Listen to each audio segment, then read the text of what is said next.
from a political standpoint, you never interfere with your enemy when he's kicking his own ass. When you have hypothermia, you don't strip naked and run in the snow. Right. God created the world, but everything else is made in China. Do you practice these lines? I know everybody asks you that. God blessed me with a really good mentor, and I really admire good writing. What's your assessment of ice? Most Americans lock their front door at night. They don't lock their front door at night because they hate everybody on the outside. They lock their front door at night because they love people on the inside. It's like we have this roller coaster ride in New York City. Socialism is for morons. Once the votes were counted, and he said, I am a Democratic Socialist. He used the S word after he won. They said, Kennedy, I disagree with what you just said on TV. Plus, you look exactly like my second wife. I said, now that is a great cut. If I think I'm making the right people mad, I'm okay with that. I'm proud of the fact that I refuse to hate. But there are people in this world. Some of them run countries. They're not sick, they're not mixed up, they're not confused. It's not that their mama or daddy didn't love them enough. They just have a lot of objective evil in them.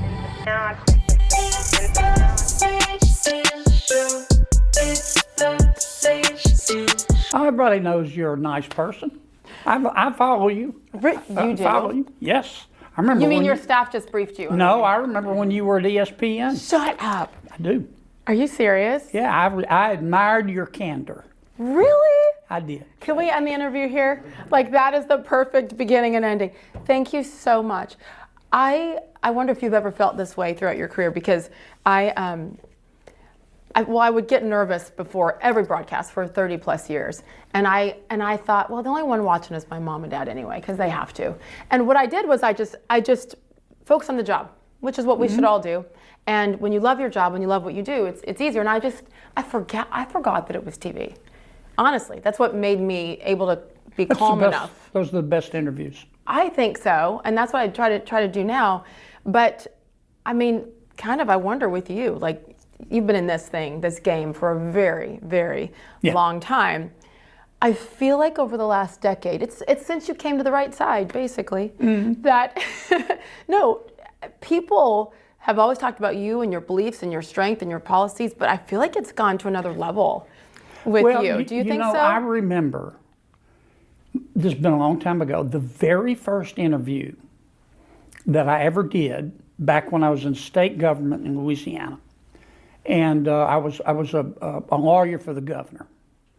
And I remember writing out my notes, the points I was going to make. And about halfway through, I realized this isn't working. You just got to talk. Yes. And be yourself and forget about the cameras. Now, sometimes it's hard. And just say what you think. And that's what I've done since then. When was that exactly? That was in I'm going to date myself, Sage. 1987. Okay. I remember it like it was yesterday. And you were nervous? I was nervous as a pregnant nun. That's really, really nervous. I was practicing law in New Orleans. A reform governor was elected. I knew him. He called me, said, can you come here to help him? So I had to tell my law partners, give me a few weeks to go to Baton Rouge. And I went up there. I knew nothing about state government. I was a lawyer and I taught law. And so I'm learning on the fly. And I had never dealt with the press. And it's now it's a whole different ballgame. And I've watched it change over the years. But even then, I knew enough to be scared. But I also learned pretty quickly that you're just better off. My old boss, the governor then, used to say, Kennedy, here's the deal. First of all, when a reporter calls, they're usually on deadline. You call them back first. He'd say, number two, don't lie. He'd say, number three, you don't have to tell them the whole truth, okay? But don't ever lie, okay? You can omit stuff. And he said, be honest and just don't try to finesse it. Man, it works sometimes and sometimes it doesn't. It is easier though. It is. Right? Yeah. And I feel like that's what I always try to tell people is, number one, forget the camera. When I was a very young sportscaster, 3+ decades ago, I was so nervous and tight, and I still talk too fast, but at the time it was bad. And so someone gave me the best advice, and that was to pretend like you're telling a story to somebody in your life that you would tell a story to. So I put a picture in my head of my dad right underneath the camera to talk about you had the colonel up there? He knows about the colonel. My dad is going to freak out that you just said that. Thank you. Well, thank him for his service. I thank you. I will. He is my hero and my best friend, and we probably talk 2 or 3 times a day, much to their chagrin. But he's the reason why I wanted to become a sportscaster. So I would put his picture in my mind in the lens of the camera. And it made it like, and then the next play, and you're saying it like you would to a friend versus robotic and that broadcaster tone, which is annoying, and people are going to change the channel. We had, speaking of your dad, we had a briefing last week. Marco Rubio came over, but he brought with him the chairman of the Joint Chiefs of Staff, General Kane. And he walked us through the activities in Venezuela step by step. You know, in the last 5 minutes, it was like, here's what happened at 30 seconds out, 20 seconds out. No other military in the world could have done this. I mean, if anybody doubts that our military is the best in all of human history, they should have. I wish they could have heard General Kane talk about this mission. Whether you agree with it or disagree with it, those men and women are given a job, and they did it with no loss of American life. It was incredible. It was incredible. I believe that the average American today, versus even 20 years ago, has no comprehension of how difficult something like that is, and just what the military really stands for overall. What's your assessment as you've seen the world evolve? Well, you know, in my lifetime, I'm 1 or 2 years older than you, Sage. I remember the Vietnam days when many people held the institution of the military in low esteem. Now, that was unfair. It was okay to hold the politicians who were giving orders to the military in low esteem at that time, but I thought it was very unfair then to our military. But I've watched it flip through the years, and now when you go poll it and or talk to the average American, the one institution, maybe the only institution in American life that the American people still have confidence in is the military.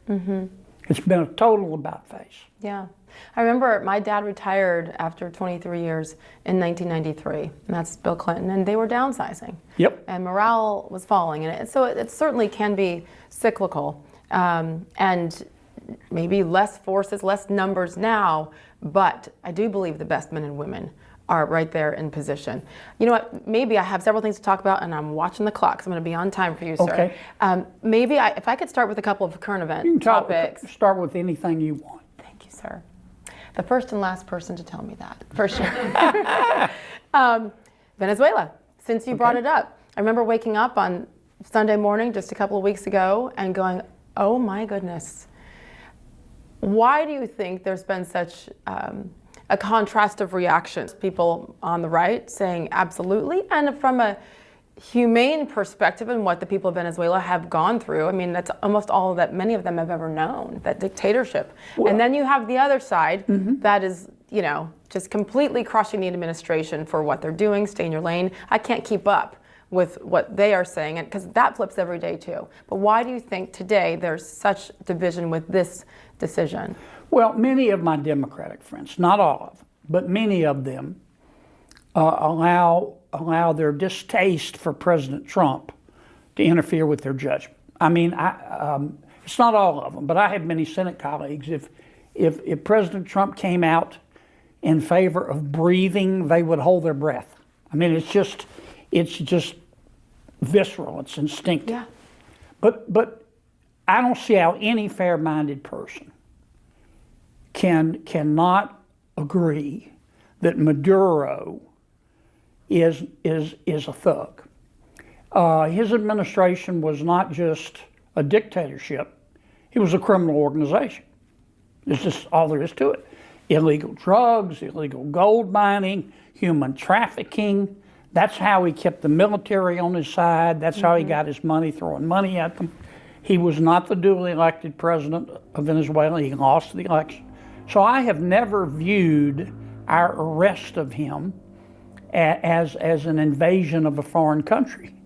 I've looked at it, and as Marco Rubio has explained it, as a law enforcement action that involved the military. Now, he will receive due process, but I will tell you, he'll have a hard time beating the charges because our government had such good evidence, information, people within the country who were feeding us information. The real issue with Venezuela is what comes next. Right. What I hope comes next is self-determination. I hope once the country is stabilized, and that's important because Venezuela is dead broke. You know, half the people live in poverty. Many of their people, a third of their population is left. A lot of the well-educated folks are left. But once the country is stabilized, I hope it has a chance to self-determine.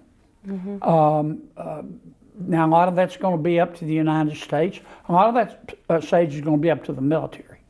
Venezuela has embraced democracy before, but it was always only when the military, and there are 120,000 people strong, embraced democracy. Every time Venezuela has rejected democracy, it was the military that was leading the charge. But based on the last election, the people of Venezuela want democracy because there's no question they elected a Democrat, and Maduro just refused to seat the person elected. This was the only way to remove him. If we do this right, we will look back in a year or two, and as will especially the people of Venezuela, and say this is the best thing that happened to us. But it is very important to me that we not just look at Venezuelan oil or Venezuelan assets. I'm interested in values as well. And I don't want to tell Venezuela, if they don't want democracy, that's up to them. I believe in self-determination. If you give them a chance, they'll embrace democracy. But to your point about that, to play a little devil's advocate there, if they want to embrace democracy, they will. So you can make the argument, leave them there. Let them figure it out. Well, that's true, but it's hard to embrace democracy when you think the price you pay to do it is either prison, torture, or death. And there's no question that Maduro, he and his team, many of whom are still in charge, master torturers, they just arrested their enemies. And that's not, there are some people that are brave enough to risk their freedom of their life, but you know, humans, we have an instinct to survive. It's the same situation with Cuba. If you gave the Cuban people the right to self-determine, they wouldn't choose what they have now. But I understand they're scared. They're worried about their children. Even if they're not worried about themselves, they worry about what would happen to their family if they spoke out.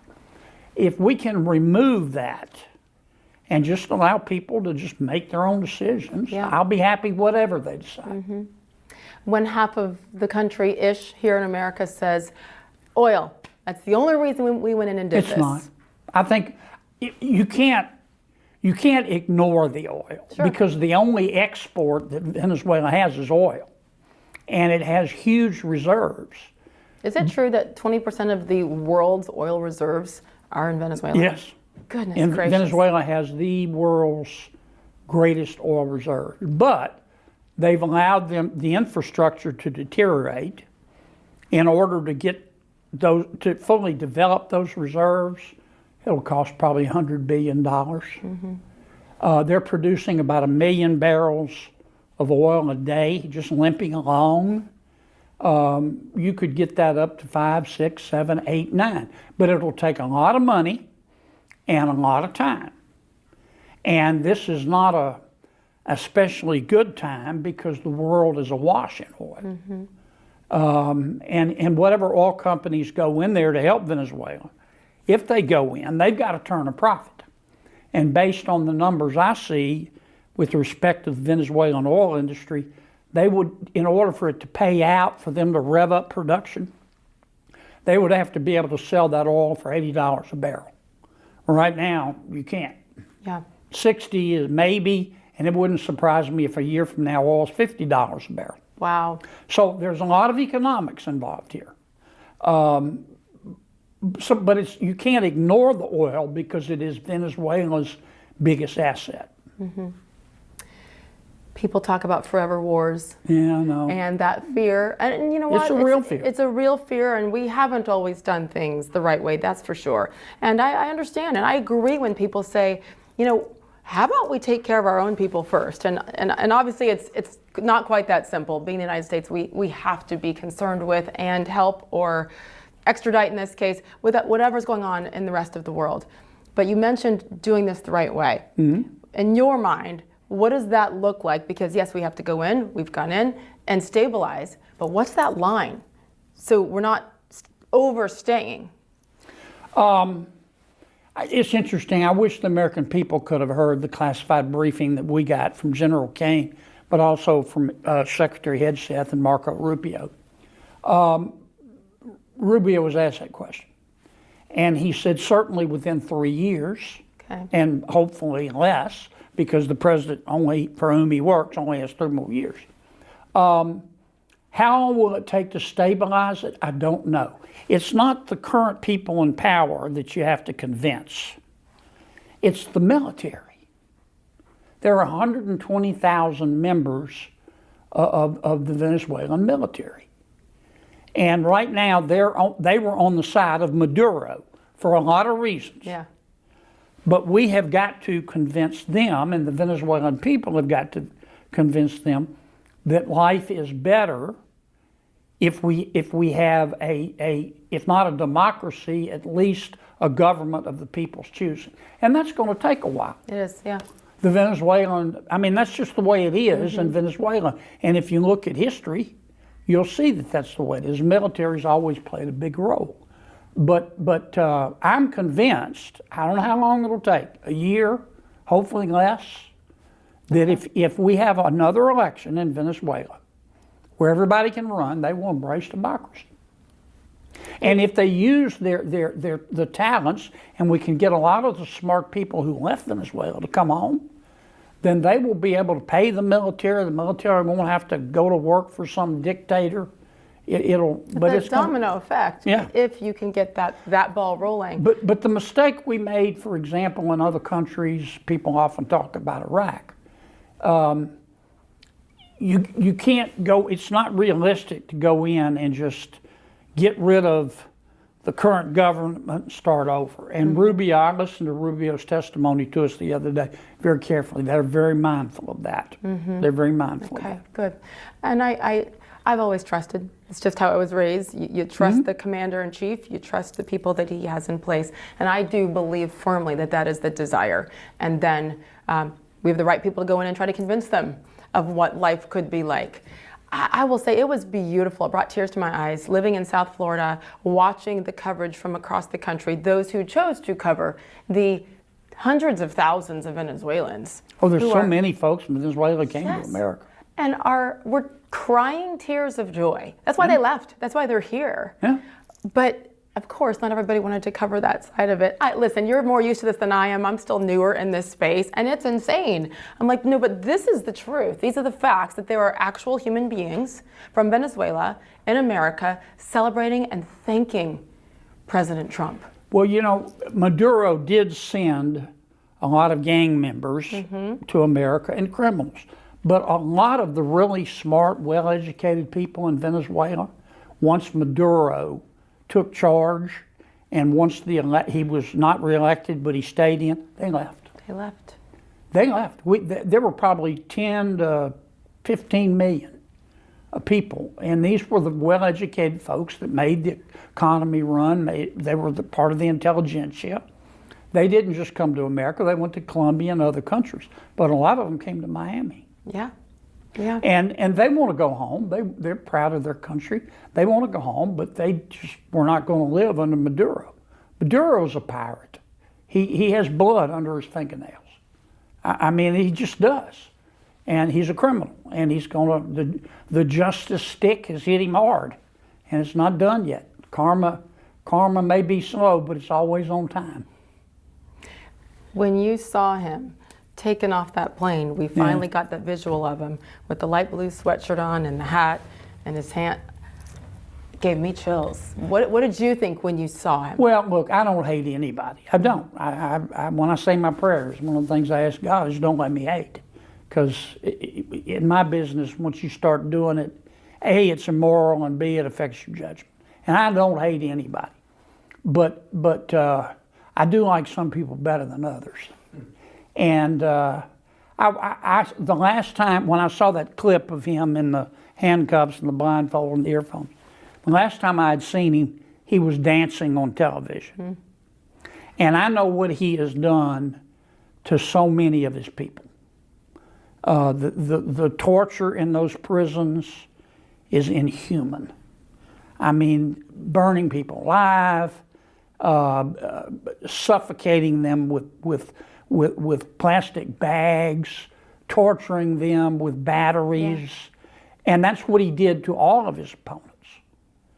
I don't feel sorry for him. I'm not going to say I hate him, but I don't feel sorry for him. Not a fan. Not a fan. What's your assessment of ICE so far? I think they've been given a job.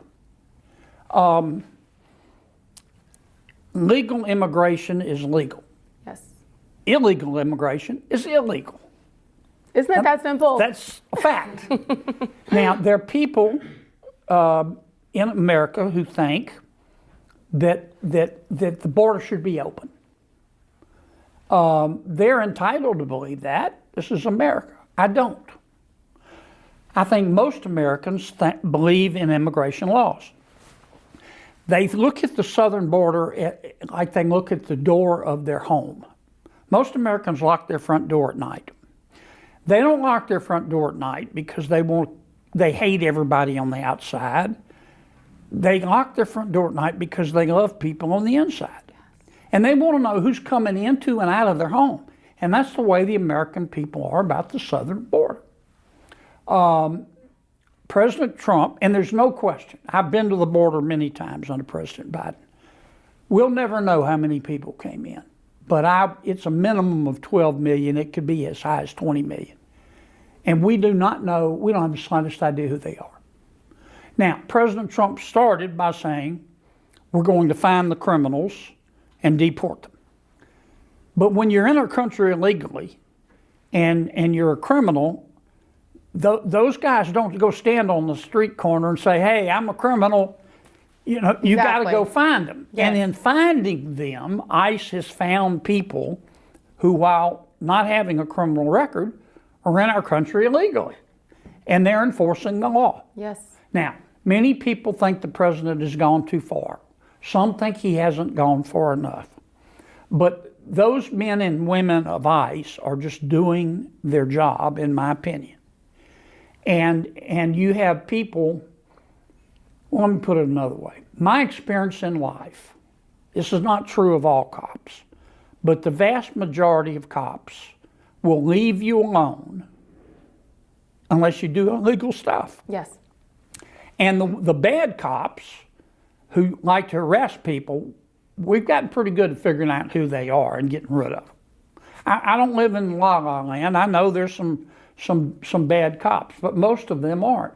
And these ICE folks, I mean, I've watched what's going on. You can protest ICE. That's fine if you want to come out and protest.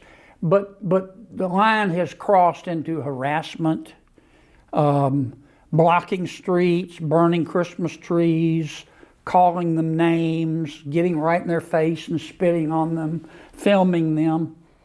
And it's a powder keg. These ICE guys and gals are already scared because in many cases they're arresting gang members.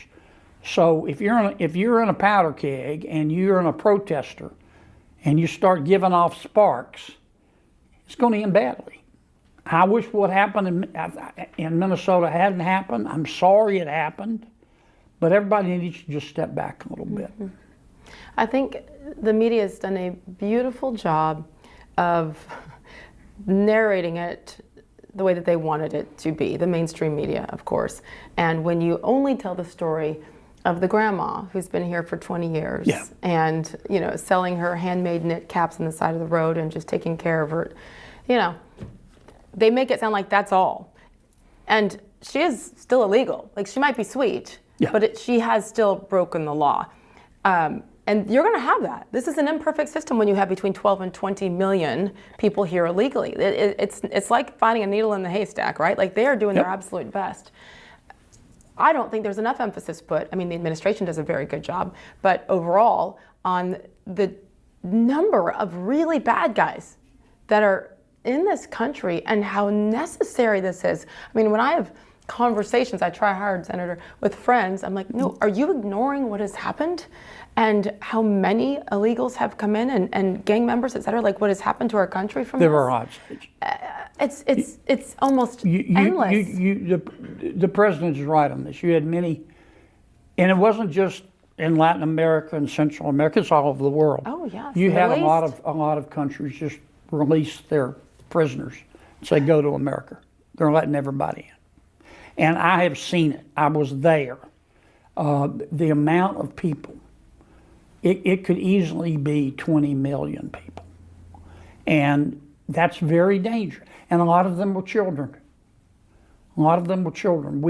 And under President Biden, they lost track of 300,000 of the children. Kids, yeah. We still don't know where they are. God knows where they are. You hope they aren't being sex trafficked, but I mean, you just can't. It was an open bleeding wound, the southern border, and I never did understand why President Biden just allowed it to happen. I think they just convinced him that open borders were racist. Of course. And I don't think they're racist. I think they're prudent. I don't think it has anything to do with race. But obviously some people disagree with it. I have a great visual in my head thanks to you. I had never heard or used that analogy of locking your door at night. Yeah. And it's perfect.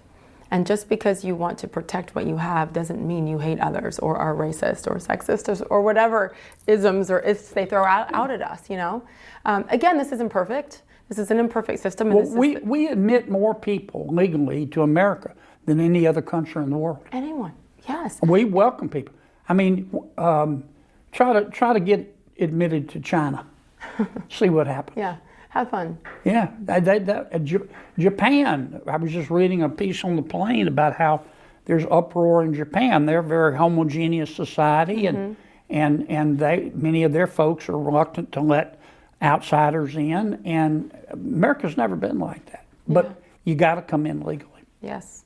And I actually hope, that there's further rules put in the system, like in order to stay, don't do this, this, we or this. need to totally rewrite. What would the you laws. do with that? Well, what we really need, it's an academic exercise because there are problems in legal immigration. It takes too long and it's too cumbersome and there are too many agencies involved. But frankly, Sage, every time we sit down with my Democratic friends and say, let's rewrite the immigration laws, their first request is amnesty. You have to agree to blanket amnesty for everybody who is here. And the American people don't support that. And I can't vote for that. And if that is the opening offer and it's take it or leave it, it shuts down any chance of passing a bill. It's maddening, frankly. It's frustrating. Being on the outside, it's maddening. No. Again, it's imperfect. I could not support this process anymore. I'm absolutely behind it. And it's imperfect, as I've said. We all know that. What could ICE and the administration, leading it, do better at this point? Well, obviously, you have to continue with your ICE members. You have to continuously train them. And they have been well trained, but they need more training. Homeland Security had to amp up the number of ICE officials to begin the deportation, that you just didn't have enough time. So more training is important. I think we need to have a frank discussion in America about who do we want to come to America? It's not just the Nigerian doctor or the German engineer. How badly do farm laborers need manual labor? What about people in the seafood industry? I'm from Louisiana. We like crawfish and shrimp. We don't like to peel crawfish and shrimp. But there are a lot of people who will come in and accept minimum wage to do it. The hospitality industry. But we can't have that conversation right now in America between Democrats and Republicans and independents because everything's all emotional about ICE. And it's emotion. Yeah, you're right. The emotion versus the feelings versus the facts and the exact reasons why we need to do this now. I don't know what happened in Minneapolis. When the press came to me after it happened, they showed me the video. I said, look, cowboy, I'm going to wait for the facts. Okay? I'm not going to rush to judge here. Within hours, Mayor Mamdani in New York declared the ICE agent a murderer. Yep. Others came out and said he did nothing wrong. I don't know. I wasn't there. There'll be a full investigation. I wish it hadn't happened. There's no question in my mind that Ms. Good and her partner were trying to, I don't know if the right word is harass, but they weren't being pleasant to the ICE people. It's on video. I mean they were calling them names and big boy and blocking the street, and some of the names were much worse than big boy. So let's wait for the facts. I'm sorry it happened. Can I ask you quickly about New York City? Yeah. One of my favorite cities. I love New York. I know, and I'm sad right now, sad, concerned. It's like we have this roller coaster ride in New York City, and it gets cleaned up. Rudy Giuliani did a great job, and it comes back, and then it goes, like it's exhausting. And now it's interesting. My husband and I were talking about once he won, because at first you're like, okay, it's some 33-year-old kid. They'll never let that happen, and here we are. And something my husband said was, you know what? In order for these people to learn, please, Mamdani, go do you, do all the things that you say that you're going to do, and then some, and be a true socialist. Like do all the, because is that the only way that the people who live there and elsewhere who are watching are going to realize, this socialism thing, it's not a good thing for our city and for our country. Like, does that make sense? Like, let them go hard, fast, and then get them out sooner. Otherwise, the trickle effect, they're going to think, oh, this isn't that bad. Well, look, it makes perfect sense, Sage, and this is the way I look at it. America is freedom. Freedom is risk. When you're free, you have the right to do dumb things. And in America, we've made mistakes before, particularly with respect to socialism and communism. Sometimes, with freedom, you don't make the same mistake twice. You make it 2 or 3 times, just to be sure. And that's what New York has done. New York is the greatest city in the world, and I mean that. And I've been to some other great cities, and I know you have too. This will not work. Socialism is for morons. And Mr. Mamdani, it is his right as an American to be. He is a true blue, top of the hill, king of the heap socialist. And he will eventually ruin the housing market. That's the biggest problem in New York. No one can afford housing. He's going to try to have government control it. It'll be a disaster. It'll be a total goat rodeo. He won't eventually, once things start going sour on him, he won't get the support of the state legislature or the governor, whose support he needs to do some of this. But, freedom is risk, and the people have decided. That's maybe the scarier thing to me, because of course people like Mamdani are going to exist in Well, he America. ran a smart campaign now. He did. He never talked about socialism. He talked about cost of living. He did. And free daycare, which and is the government-run grocery stores. And it's on people's minds right now. It is. I get it. When moms and dads lie down to sleep at night, the average mom and dad in America lies down to sleep at night right now and can't. Frankly, they're not thinking about Venezuela. They're thinking about the cost of living, food, healthcare costs, housing costs. We've got to address this cost of living. And Mondani ran on that. It was a very smart political move. And then on his first day in office, what did he say? Or maybe it was even his acceptance speech once the votes were counted. And he said, I am a proud socialist. Oh, yeah. So he used the S word after he won. Yes. The lady that he put in charge of housing in New York, cannot. she is a full-blown communist. She Yes. really is. She wants to see New York City and all the state to seize. I was also reading an article on the plane. They want to seize all housing in New York and heavily regulate it. The problem is they haven't figured out how to pay for that. They can't just go take it. And much of the housing in New York, because of the rent controls, is dilapidated. Somebody's going to have to pay for. You don't want people to live in slums. It's very complicated. It is. But to have her in charge and a white woman saying how white people are going to have to get uncomfortable and possibly lose their homes. And remember, coming from Nashville, Tennessee, where her mother owns a $1.6 million home. So you can't make this up. If it wasn't for double standards, there'd be no standards at all. It's maddening. How the heck did it take you so long to leave the Democratic Party? Well, it was really a Louisiana story. In the mid, I switched parties mid 2005, 2006. Party politics were not that important in Louisiana. When I grew up in Louisiana, everybody was a conservative Democrat. And gradually the Republican Party became stronger and stronger, and the Democratic Party moved to the left. And the National Democratic Party started influencing the local Democratic Party. And about 2000, and I was always very fiscally conservative, which the Democrats even then were not. And I reached the point about 2006, I don't remember the year, I was about to run for re-election for state treasurer. And I said, in my heart, I'm not a Democrat anymore. And I need to switch parties. The Democrats all at home hated me anyway because I wouldn't agree with them. And I said, I'm going to go ahead and do it before the election, my re-election, because I didn't want to get re-elected state treasurer and then switch parties. I wanted people to know so if they got mad, they could vote against me. So I did.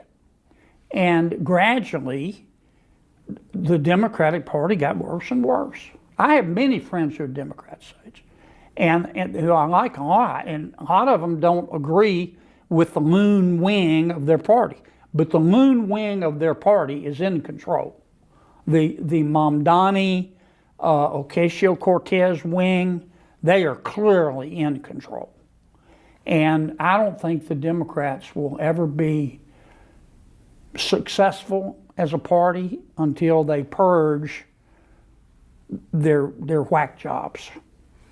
The Gavin Newsoms, the Jasmine Crockett's, the AOC, all the people that they are uplifting right now and platforming as the leaders of their party. But wouldn't that take looking in the mirror and dropping egos to say, okay, maybe this isn't the right thing for our party? Well, they're scared. I've got many Democratic colleagues in the Senate, and I know every single senator. I like them all. I have Democratic colleagues in the Senate who know that the loon wing of the party is crazy, and they don't agree with what they're doing, but they're humans. They're scared. They see who's in charge. Senator Schumer. Senator Schumer has got the loon wing of the party hates him. He had to shut down government to try to get them to love him, and they still hate him.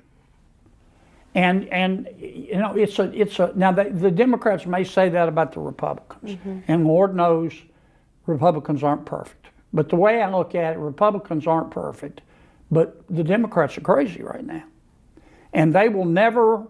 They may win some elections here and there. They may take the midterms, but they're not going to prosper as a party until they figure out who they are, and their leadership is way out of step with the average mom and dad in America. Yeah, I really hope and pray for the average American that everybody can come to the middle a little bit more. It's healthy to have opposition.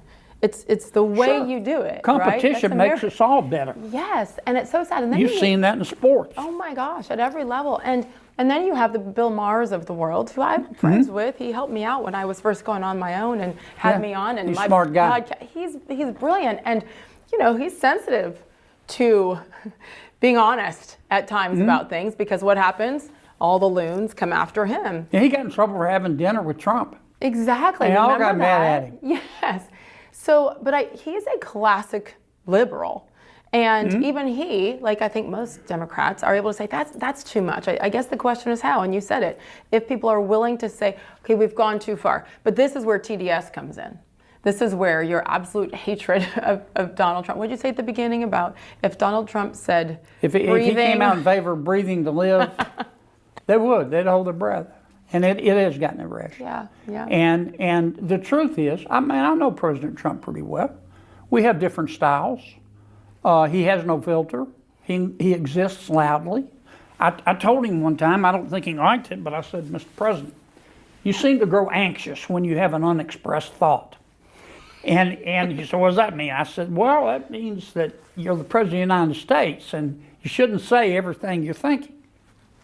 That's the way he is. Not going to change. Not going to change because I made that suggestion, and indeed he didn't. Some people like it. Some people hate it.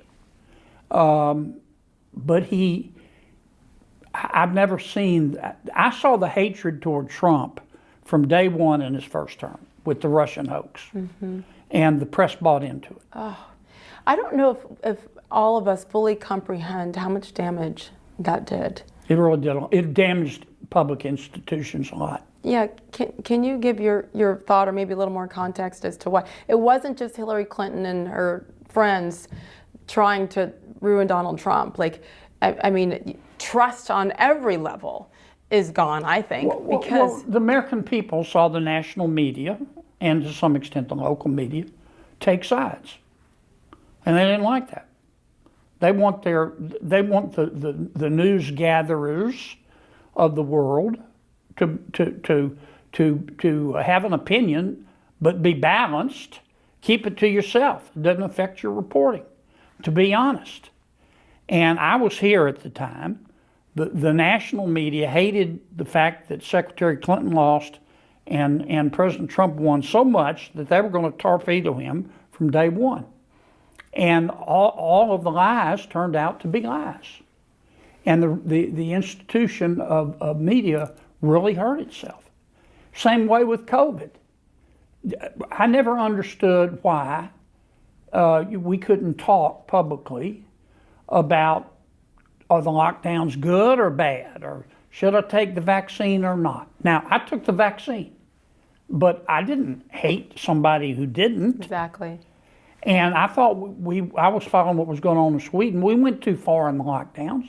But as you know better than I do, you couldn't even voice an opinion. That's not healthy. It's not America. And a lot of that was driven by the media. Yes. I can tell you. A lot of that was driven by the media. And it hurt the American people, but it hurt the institution of the media. Yes. That's why podcasts are look, 30% of the American people watch podcasts. Yeah, for the news. And it's going up and up and up because what they get to know a person, and they get to know whether they can trust a person, which is hard to do in 2 minutes, and it's hard to do when the bias is obvious. Yeah. You can look at the Russian hoax, and again, it was exposed in 2025, but there's no accountability for that, really, for the people directly involved and responsible for it. Maybe at some point there will be. There's that. There's the COVID debacle, which I hope and pray the world, not just America, has learned now, and unfortunately that means questioning everything and everyone and every directive that they give us, whether it's the CDC or you have another Fauci-type character, so the trust was gone there. And also, with Joe Biden and how so many people chose to ignore and lie about his cognitive decline in the media. And look, we all knew President Biden had a neurodegenerative disease, and it was getting worse. Now, his age kept him away from just about everybody, but it was obvious. and the American people could see it. The American people may not read Aristotle every day, but they figure things out pretty quickly. Another example, the Hunter Biden laptop. Yeah. Now, the press covered the 50 national security experts who signed a letter saying it's not real, it's Russian disinformation. Shame on them. They ought to hide their head in a bag. Yeah. American people figured that out. It was very real. The FBI had it for several months. They knew it was real. They didn't even say a word. All they had to do was say, no, it's real. And we're looking at it. Yeah. But the American people lost a lot of confidence in the news industry. And in the left, frankly, for those cover-ups, especially over the last 4 years. I think I read that you had there was a moment in 2021 when you had a conversation with Joe Biden when it was pretty much confirmed to you that there were, and it's heartbreaking. From a human perspective, it's heartbreaking to watch. That was in his first year. What were the details of that? I passed a bill that was bipartisan, and the White House, President Biden called me over and said, I want to do a bill signing. And I said, of course, I'm coming. You're the President of the United States. And he signed the bill and in front of the cameras and all that. And his staff tried to usher me out, but I wanted to talk to him. And so we just started talking. And his aides got mad at me, but we talked for 30, 40 minutes. And we talked about his dog. I like dogs. He likes dogs. We talked about Corvettes. We talked about the White House. He told me stories about Henry Kissinger. But Sage, here was my assessment. He was old. We're all going to get old. And we age differently. We just do. He was an old, whatever his age was then. I noticed when he walked across the room, he wanted to show me his cabinet room. It's not that far away. He moved very, very slowly. At one point, I almost grabbed his arm, but then I caught myself because I didn't want to embarrass him. Right. And I remember leaving. Nice man, very affable, didn't really want to talk policy, just wanted to tell stories. And I went back and I told my staff, I said, President Biden, he's at that stage in life where he can give them 4 or 5 hours a day. And then he just needs an early bedtime and some soup. Goodness, and this is in 2021. This is his first year. And I remember thinking, I didn't say this, but he's going to have a hard time making it the full 4 years. Because he was just showing his age. And clearly he had a neurodegenerative disease that got worse and worse and worse and worse. And we saw it in that last debate. And the press covered for him. And his staff should have had the courage to sit him down and say, you can fire me, but you can no longer do this job, and you don't want to die in office. You need to go home and be with your family. But the press was a part of it. Absolutely. The person, okay, real quick, I had the opportunity to interview him. And did you? Yes, and it was I didn't know that. April of 2021. I bet that was interesting. It was fascinating. I was honored because he's a sitting president. You're darn right. I'm going to say yes to that opportunity. It was on SportsCenter. I didn't know that. He didn't do many interviews at all. Did not. And I think it was, intentional and set up, and it was the topic that I had to hit on, because if I could describe to you how detailed and specific the questions were that I was given and told, don't stray from this script. Yeah. That's not what I usually do. And I was like, that's not how I roll. And they're like, yes, it is. Today it is. But I had 10 total minutes for the interview. And they wanted, of course, 16 different topics, and you're not going to get there. But they wanted to talk about Major League Baseball and the All-Star Game potentially being moved out of Atlanta because of the racist voting laws in the state of Georgia. Yes. So that is why he said yes to the interview. Well, beforehand, there were some technical problems. And so we had to fill a little bit. But I couldn't see him on camera. They kept a black sheet over the front of the camera, so I couldn't see him. I could only hear him. So you were not one-on-one? Not until the interview was allowed to start. And so in the meantime, I'm having to, fill time like chit-chat and, hi, Mr. President, like what the heck do you say?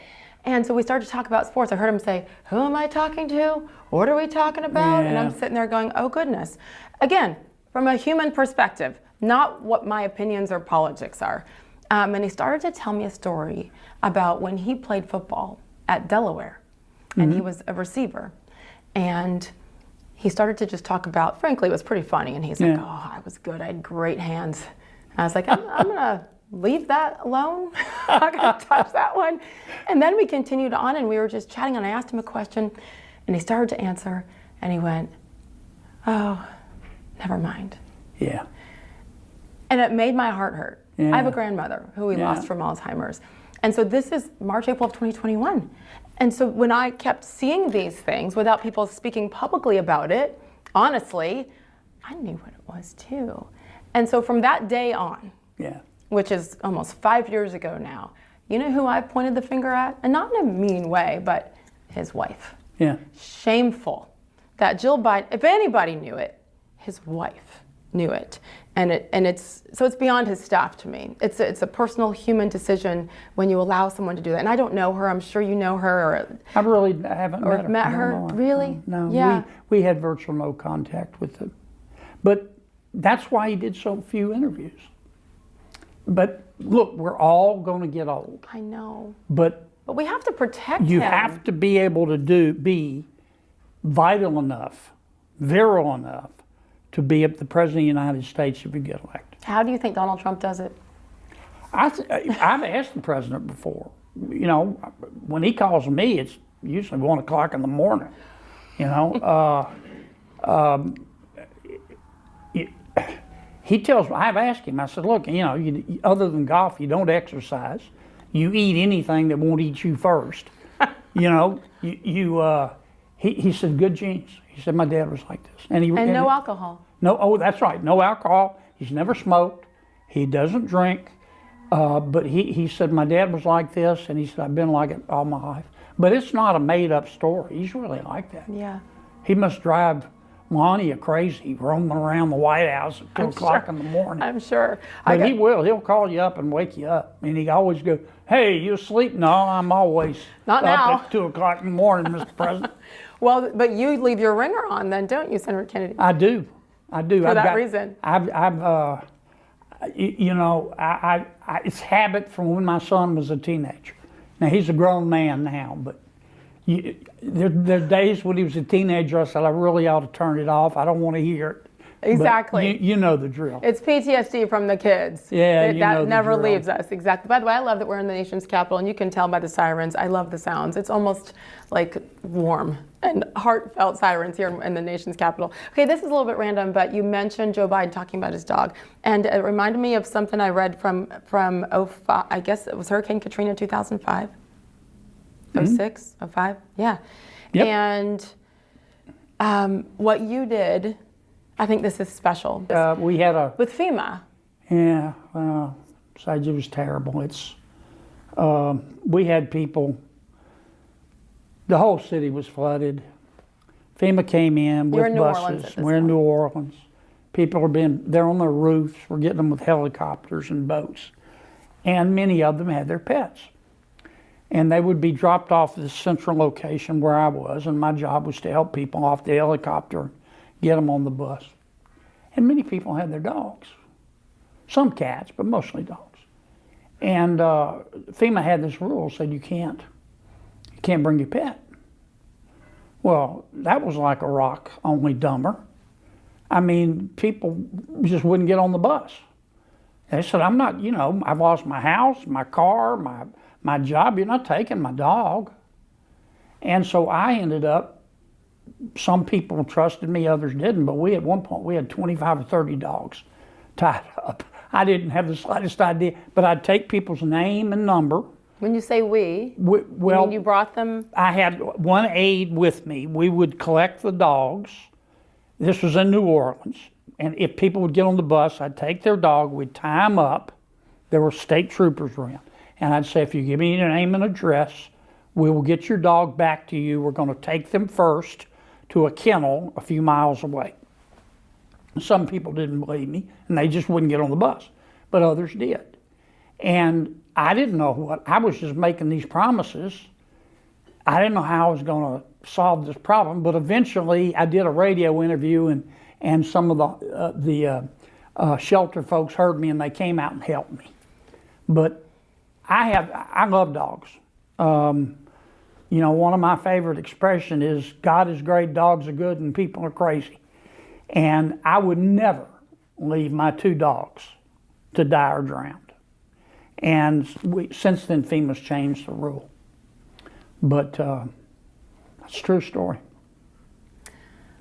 Those are the stories. I'm so glad you've written about this, because you all are the target quite often because your politics, no matter which side you're on.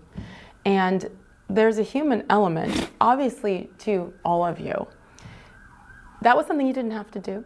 That was, and I'm not trying to, I know. and I know you won't do that, but that was above and beyond in realizing that not only are these people, they've lost everything, now you're asking them to make that kind of a decision. That's beautiful. Well, it in one respect, it showed how dumb government is, because for FEMA to have a rule at that time that you have to evacuate and get on a bus, but leave your pets behind. Yeah. I mean, that's a special kind of stupid. Either people, and they weren't prepared to collect the animals. Mm-hmm. So we were doing it ad hoc. And now we've since changed the rules, but it's a good example of how sometimes government doesn't think. What were people's reactions when their dog was delivered back to them? I didn't see them, okay. But I promised them, and I checked on every single pet that I collected. They didn't believe me, but I guess they believe me now. Cool. Our state, we did do a very good job on getting pets back to people. But we shouldn't have had to do it in the first place. Right, but you did it. You did the right thing. We did it. You have always been about everybody else in your life. Mm-hmm. I think that's one example. And I'm going to put you on the spot. Sure. And just ask you if there's a couple of things that you can share that, you're most proud of for having done that maybe didn't get any attention or headlines, but that helped maybe just one person, maybe an entire city or community.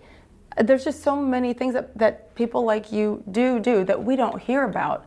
And not all politicians are bad, Well, without getting too specific, in public life, to be in public life today, you've got to have a big heart, a lot of wind, and a thick skin, and you've got to know the lines. You got to know the lines. You got to know who you are. I lost an election one time. First election I ever lost. I could have won it. I won't bore you with the details. Mm-hmm. But it would have required me to renounce the person who gave me my first job in government. And I'm not going to kid you, I was tempted. I thought about it a long time. And I know that's vague, but if I had renounced the person who'd brought me to the dance, I would have won this election. And I just couldn't do it. I just said, I'm not expecting a pat on the back. I just sat there thinking, what I remember the passage in the Bible, I think it's Matthew, or what is a man profited if he wins the whole world but loses his own soul? And I'm proud of that. I'm proud of some of the votes I've taken that got me in trouble back home. I tell my people in Louisiana that, look, I'm going to always vote the way you would want me to vote, or the way you feel, or the way you would want me to vote if you have the information that I have, but you don't. Mm-hmm. And sometimes people, you know what social media's like. And but I'm proud of some votes I've taken there. Mm-hmm. I haven't always succeeded, but I've always tried to have some balance in my family. I've got a son that I love very much, and I've always been in public life, and I try to always spend time with him because he had to put up with a lot just for being my son, still does. And I'm proud of the fact that I have to work at it every day, but I refuse to hate. I just want to hate. I do when I say my prayers. One of the things I ask for, God, don't let me hate. Because you can, in this divided environment, when people can be so mean sometimes, when social media is just a cesspool of snark, it's very easy to hate, and I don't want to hate. And once I start hating, it'll be time for me to go home. It's just not worth it. What about the people who hate you? How do you receive that? I try to, well, obviously I try to ignore it. Sometimes it's hard.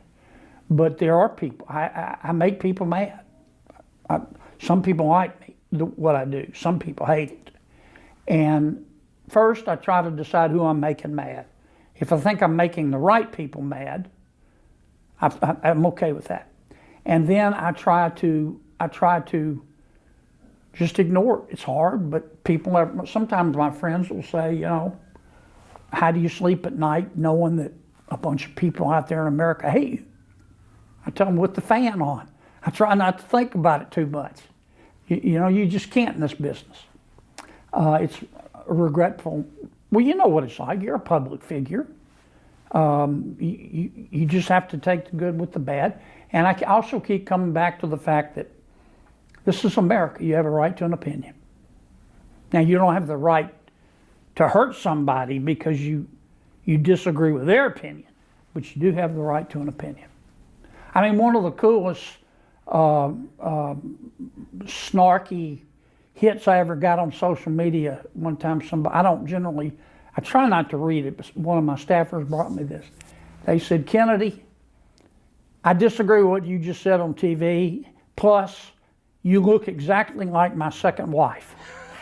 I said, now that is a great cut. Now that is, I almost called him, but I didn't. I said, now that is a good insult. That's something that's usually coming from you. Like that's a good one-liner. You look like my second wife. That's awesome. How has your faith led you through these times when you're trying not to hate and throughout this really beautiful journey? Well, I believe in God. I'm a Methodist. Actually, I was raised a Presbyterian. My mom and dad founded 2 Presbyterian churches. Mm-hmm. When Becky and I got married, I was a Presbyterian. She was a Methodist. We compromised, and I became a Methodist. You know how that works? Yes, sir. I mean, I'm a Christian. I believe in God. I believe in Christ. I doubt. You know, also one of the things I pray for is faith. You know, I pray for wisdom. I pray for courage. I pray for love. It's the greatest gift God gave us. But most of all, I pray for faith. I was a philosophy major in part in college. I read a lot of Kierkegaard. Soren Kierkegaard was a Christian existentialist. Most existentialists like Camus and Jean-Paul Sartre are not Christians, but he was a Christian existentialist. And he talked about the difficulty of faith and making a leap of faith. You have no proof of God. Mm-hmm. You have proof of God, but you have no certainty of God. And when bad things happen to good people, as they do every nanosecond in this world, it makes you doubt the existence of God. All you have is faith. That's all you have. And it is hard. And I'm not ashamed to pray for it. Most people who know themselves well, regardless of what religion they are, they understand they have doubts, and I have doubts, but you just work at it every day. Do you realize how much joy you bring to so many people with your sense of humor? Well, I bring a lot of anger to people too. We like that too, I'm just saying. Oh, it's kind of a Sage. I decided early on in this business, and was reinforced when I came here to Washington. Life's short, buy the shoes. I'm just going to be myself. And I'm trying not to be too mean-spirited. And I really try not to hate. And I like policy. That's why I'm doing what I'm doing. Yes. Do you go online every once in a while, though? I hope your staff brings it to you, the YouTube clips and montages of all your beautiful one-liners. Generally, I see it from my wife.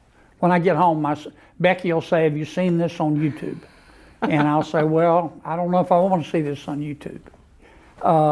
Do you practice these lines? I know everybody asks you that. Like, how do you come up with such brilliant, funny analogies? Here's what I do. God blessed me with a really good memory. And I really admire good writing and the way other people write.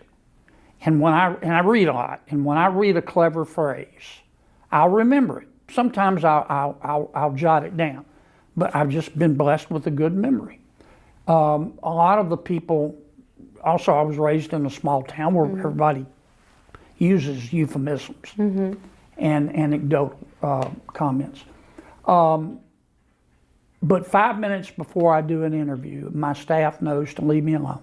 I kind of think what I want to talk about and how am I going to frame it, because it's usually not a podcast. Usually you got 5 minutes. You better bang, bang, bang, make your points. And sometimes I'll frame it. But a lot of it is just instantaneous, and It's I incredible. try not to offend some people, but Sometimes it's fun to offend, isn't it? yeah, but I try not. The only time my wife, I don't know if I ought to do this, but my wife, we were talking about transgender sports, and I was being interviewed, and I said, I am not going to vote to require the mother and father of a junior high school girl to have to go into a junior high school locker room and look at the penis of a junior high school boy. And of course, this was several years ago. When I got home, Becky said, "You don't want to be saying penis on television." I said, "Well, it could have been worse. I could have said something else." Absolutely. But she said, "Well, you don't have to be so graphic." And I said, "But that's the point. That's what many of the activists are asking. I remember what it was like when I was in junior high school, how self-conscious you are, and it's worse for girls, and especially worse today. And we're going to tell junior high school girls that they've got to change clothes in front of a junior high school boy in the interest of inclusion. That's not inclusion, that's stupidity. And but anyway. And if you have to be raw with these people and use those words to get it through their thick skulls that this shouldn't even be a conversation, then good. And in a committee, I'll end on this note. In a committee one time, we were having a hearing on banning books, and I started reading from one of the books that they wanted to ban. This was porn.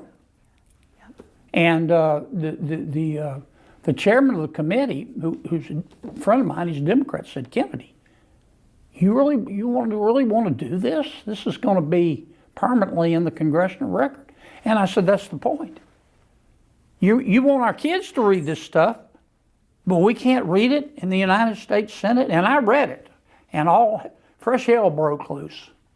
And I was criticized. But I said, this is the book, and people couldn't believe it. Yes. This wasn't some book about Adam and Eve. This was raw, gross, graphic stuff. And, it is what it is. I'll end on this because I saw this quote and I needed to hear it. Weakness invites the wolves. It does. Wish it wasn't the case. Where does that come from? I read it somewhere probably, or I made it up. I don't know. But I've lived that experience. You have. And I don't know why it is, Sage, but there are people in this world, some of them run countries. They're not sick, they're not mixed up, they're not confused. It's not that their mama or daddy didn't love them enough. They just have a lot of objective evil in them. And some of them run countries. And they hate America. They're jealous, but they hate America. They want to kill us and drink our blood out of a boot. And they don't understand reason. They understand strength. And the stronger we are, the safer we are. Not because we would win in a war, but because we would avoid a war. And that's our answer to a lot of the other countries that hate America. We have to say we're peace-loving, but fool around and find out. Yes. And that's what weakness invites the wolves means to me. You can't you will never be there, but some guys can identify this. You can't stop and quote Socrates in the middle of a bar fight. It's a bar fight, okay? Yeah. Whether who started it, whether you should have been in it or not, you're in a bar fight. You don't stop and quote Socrates. We are so fortunate to have you. Oh, this was fun. I'm beyond grateful, and you are doing God's work and making us laugh along the way. What you've given us continuously is a blessing. So God thank bless you. you. And Thanks listen, I for know you having don't do this a lot, so thank you. Thank you for your time and for always being so genuine. Well, you're the best. You got a great future. Thank you. You're already a success. Sky's the limits. This means the world to me. Just keep calling it like you see it, young lady. Sir, it's too late now. Once you're canceled. That's right. That's right. Thank Thank you. you.